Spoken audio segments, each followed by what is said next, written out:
মুছলমানৰ লগত যুদ্ধটো বহুদিন আগৰ পৰাই ঘোষণা কৰিছে এই মুখ্যমন্ত্ৰীয়ে। কাৰণ স্বাধীনতাৰ পিছত মিয়া মুছলমানৰ ওপৰত বহু ধৰণৰ অত্যাচাৰ হৈ গ'ল। 50 চনৰ দাঙ্গা হৈ গ'ল। 60ৰ দশকত পাকিস্তানী নামত প্ৰায় 6 লক্ষ মুছলমানক ইয়াৰ পৰা পাকিস্তানী বুলি খেদোৱা হ'ল বিমলা প্ৰসাদ চলিহাৰ দিনত। ইয়াৰ পিছত আপোনাৰ কিমান নোটিছ হ'ল, কিমান হিয়াৰিং হ'ল আৰু কিমান অত্যাচাৰ হ'ল অসমৰ মিয়া মুছলমানৰ ওপৰত। তৰুণ গগৈৰ 15 বছৰতো তেখেতে তাতে মন্ত্ৰী আছিল। BTT এলেকাত কেনেকুৱা মানুহ মৰিছে। হিতেশ্বৰ শইকীয়াৰ দিনতো হ'ল, বাঘাবাৰী হ'ল, 83 চনত নীলিত গণহত্যা হ'ল, বহুত হৈ গৈছে। কিন্তু কোনো মুখ্যমন্ত্ৰী আজিৰ মুখ্যমন্ত্ৰীৰ দৰে তেনেকুৱা অপেনলি কোৱা নাই যে মিয়াসকলৰ লগত মোৰ যুদ্ধ চলিয়েই থাকিব। জুবিন গাৰ্গৰ ন্যায় দিব পাৰিব জানো?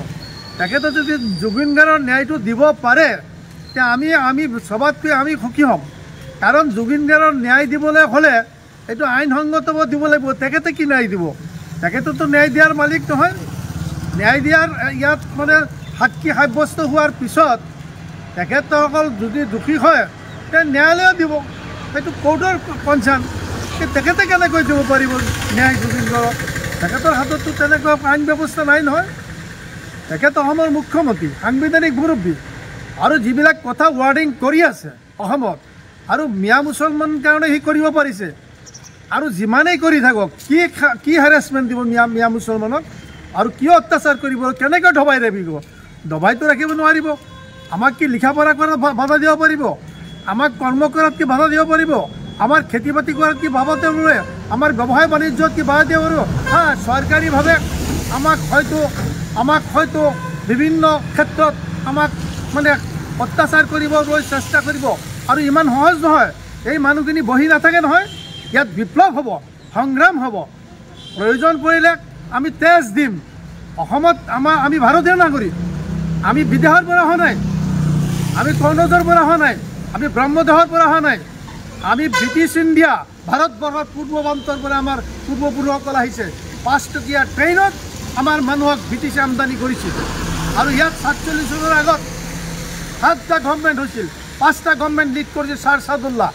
তেতিয়া ব্ৰিটিছে আমাক 1800 শতিকাৰ শেষ ভাগত আৰু 1900 শতিকাৰ প্ৰথম ভাগত আমাক আমদানি কৰিছিল। ইয়াত শস্য উৎপাদন কৰিবৰ কাৰণে, পাট উৎপাদন কৰিবৰ কাৰণে।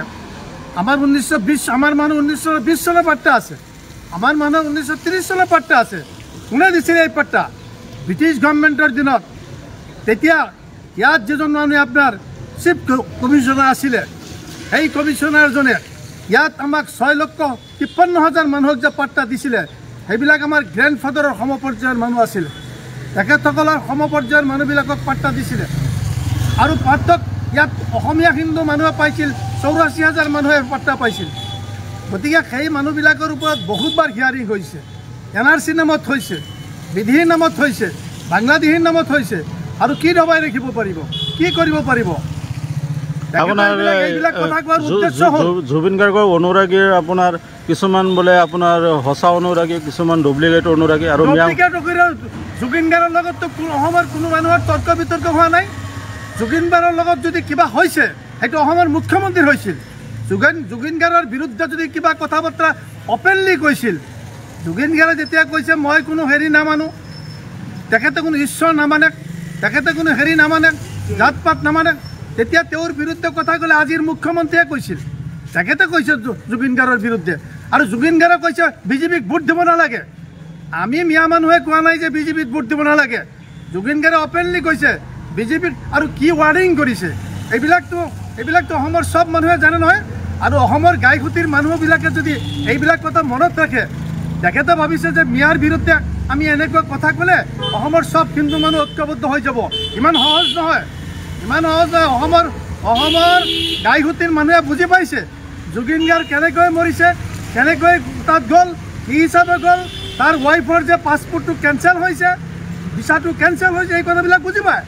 অসমৰ মানুহক বুজাবলৈ পালে আৰু কোনো আমি চেষ্টা কৰিব দৰকাৰ নাই। আপুনিতো প্ৰথমে CBI তদন্ত। আৰু মই জুবিন গাৰ্গ মৰাৰ পিছত প্ৰথম অসমৰ মাটিত মই CBI তদন্ত বিচাৰিছিলোঁ। মই আমচুৰ প্ৰাক্তন সভাপতি হিচাপে, ৰূপহীহাটৰ প্ৰাক্তন বিধায়ক হিচাপে, মই সংখ্যালঘু জাতীয় পৰিষদৰ সভাপতি হিচাপে মই প্ৰথমে জুবিন গাৰ্গ মৰাৰ পিছত CBI তদন্ত দাবী কৰিছিলোঁ। এইকাৰণে CBI তদন্ত দাবী এইকাৰণেই কৰিছোঁ CBI তদন্ত নোহোৱালৈকে জুবিন গাৰ্গৰ হত্যাৰ আচল ৰহস্য ওলাব নোৱাৰে। মই আজিও ডাঠ কৰি কৈছোঁ, ওলাব নোৱাৰে, নোলায়। আৰু যিটো ষ্টেট গভৰ্ণমেণ্টৰ কোনো হাত নাথাকিব তেনেকুৱা এটা এজেঞ্চি, সেইটো CBI তদন্ত হ'লে জুবিন গাৰ্গৰ বিচাৰ পাব পাৰে, নহ'লে জুবিন গাৰ্গৰ বিচাৰ পোৱাৰ পিছত মই বিশ্বাস কৰিম, মই বিশ্বাস নকৰোঁ। আৰু মিয়ামানৰ তুচ্ছ তাচ্ছিল্য বুলি কথা কোৱাৰ সুবিধাটো কিয় পাইছে? আজি আমাৰ কিমান প্ৰতিনিধি আছে? আজি আমাৰ UDF কংগ্ৰেছ মিলি, আজি UDF কংগ্ৰেছ মিলি 25জন বিধায়ক আছে, এজন MP আছে। এইবিলাকৰ ঐক্যবদ্ধভাৱে এইবিলাক কথাৰ ৱাৰ্ডিঙৰ মানে কিয় বিৰোধ নকৰে, কিয় প্ৰতিবাদ নকৰে? তাৰ কাৰণ কি? গোপন ৰহস্য কি? সেইকাৰণে মই অসমৰ মানুহবিলাকক, বিশেষকৈ মই অসমৰ বংগীয় মূলৰ মুছলমানসকলক মই অনুৰোধ জনাইছোঁ, আপোনালোকে অহা নিৰ্বাচনত এনেকুৱা মেকুৰীক নাপঠাব, এনেকুৱা বিৰাল মেকুৰীক নাপঠাব বিধানসভাত।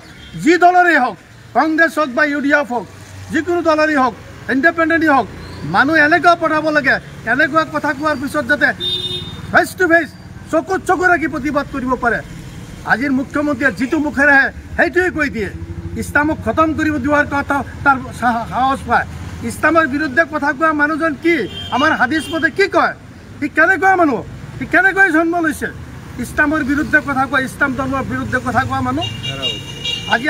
আজি ফেৰাউনেও কৰিছিল নহয়, ফেৰাউনৰ যে ইয়াতে অস্তিত্ব নাই। মুছা আলাইহিছ ছালামৰ লগত ফেৰাউনে এনেকুৱা কৰিছিল, আমাৰ লগত ফেৰাউনি কাম জীয়াই কৰিব। আৰু মুছলমানৰ ওপৰত যি অত্যাচাৰ কৰিছে বিগত দিনত মই দেখিছোঁ, তাৰ অৱস্থা বেয়া হ'ব, তাৰ অৱস্থা নিশ্চয় বেয়া হ'ব, নিশ্চয় বেয়া হ'ব। আৰু